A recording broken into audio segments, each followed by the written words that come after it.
Thanks for joining me on episode 483 of the Inspired Stewardship Podcast. I'm Fraser Rice, author of Wealth Actually.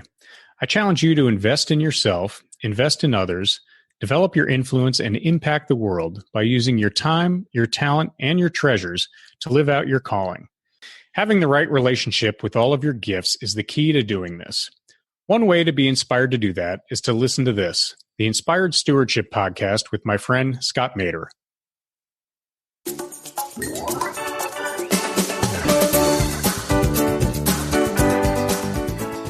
And by putting these down on paper, you begin to see the things that you're saying no to or the things that you're delaying, and you begin to be able to filter even better. You begin to be able to not put things on your someday maybe list that really should go on the never list. And you begin to allow things through the filter onto your time that are yeses. Welcome and thank you for joining us on the Inspired Stewardship Podcast. If you truly desire to become the person who God wants you to be, then you must learn to use your time, your talent, and your treasures for your true calling. In the Inspired Stewardship Podcast, you will learn to invest in yourself, invest in others, and develop your influence so that you can impact the world.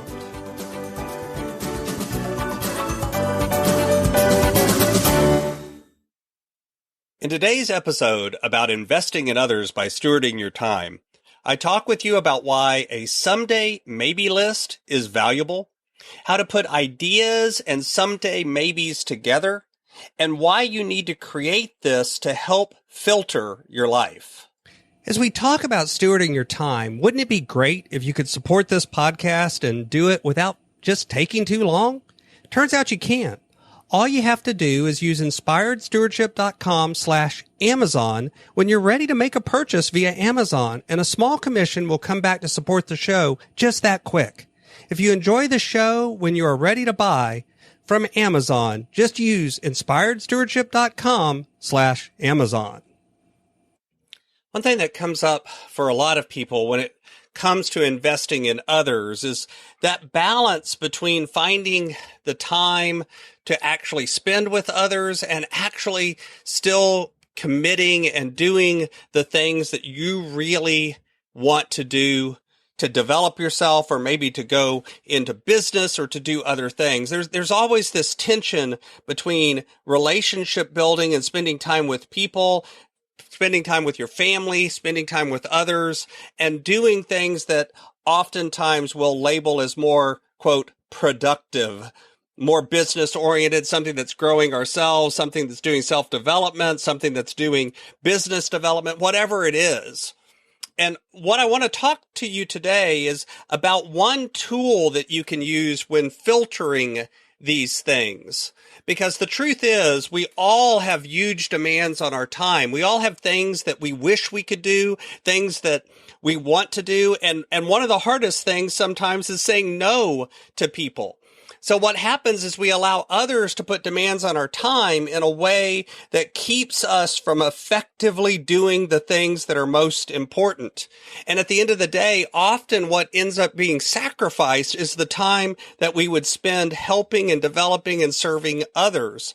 Often that's the first thing to go, because if there's someone who's putting a lot of demands on your time, it's easy to just say yes. It's much harder to say no. And so without that ability of filtering in the yeses and the nos, your time can get eaten up with things that really aren't the things in alignment with your values.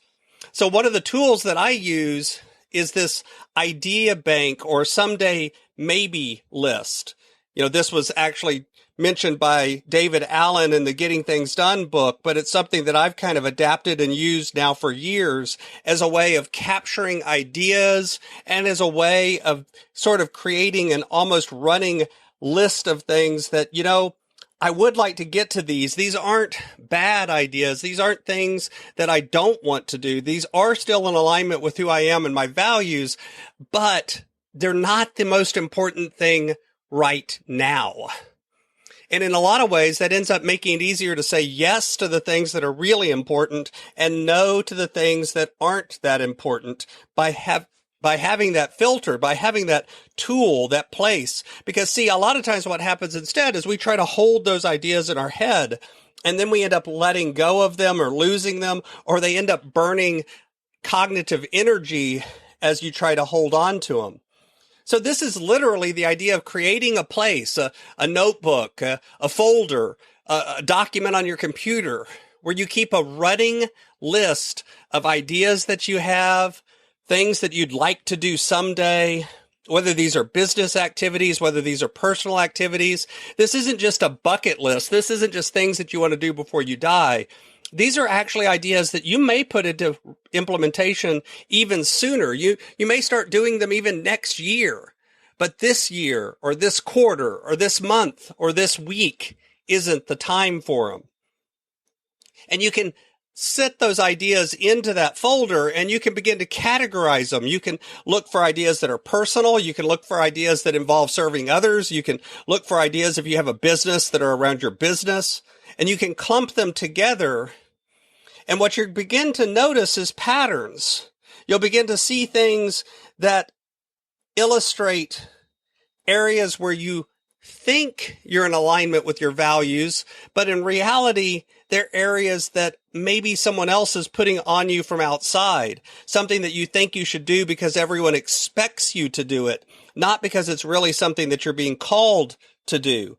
See, this ability to create a filter for your life is what allows us to begin to say yes to the most important things and no to the other things. Because the truth is, everything we say yes to is saying no to at least one other thing, often lots of other things. And by putting these down on paper, you begin to see the things that you're saying no to or the things that you're delaying, and you begin to be able to filter even better. You begin to be able to not put things on your someday maybe list that really should go on the never list. And you begin to allow things through the filter onto your time that are yeses. You begin to identify who in your life are really the people and the groups that you need to serve. Who are you being called to serve? What are the unique talents and gifts? Because see, often those things, at least at first, begin to go onto the someday maybe list. But then when you begin to review it, and I suggest you review this at least quarterly, you begin to notice the things that are going on the list that you really regret that they're on the list. You look at them and you go, I really should have done that. That's so in alignment with what I really feel called to do. It begins to free up your ability to dream again. It begins to free up your identification of those things that they were the things that you wanted to do when you grew up. The funny thing is that as you keep such a list, you'll begin to have more clarity around what goes on the list of yeses, what goes on the list of no's, and what really fits into this bucket of someday maybe. I know the things that I put on that list for myself today are dramatically different than the things I put on 5 years ago. And that's because I've changed, but it's also because I've gotten clearer on the things that I really am called to do, the things that I'm uniquely gifted to do. And I've also gotten clearer on those things that I end up doing, not because I really should be doing them, but because, well, no one else will do it, so maybe I should. And I'll tell you, if the answer is you're doing it because no one else will do it, that's almost never in your area of calling. That's not almost never something that you really should be doing. It's just something that you feel stuck doing. And you need to find ways to let go of that and begin to say no to that. And the someday maybe list will help you do that. Thanks for listening.